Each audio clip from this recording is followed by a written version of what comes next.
Египет бийлиги жоголгон учактын калдыктары жер ортолук деңизинен табылганын ырастады. Кырсык болгон жерде жүргүнчүлөрдүн сөөктөрү да табылып жатканы кабарланууда.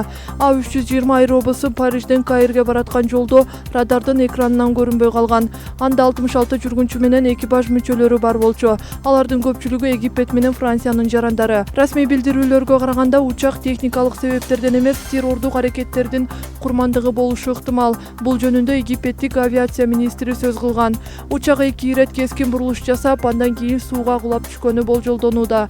Айрым күбөлөр асманда жарылуу болгонун көргөндүктөрүн айтышкан.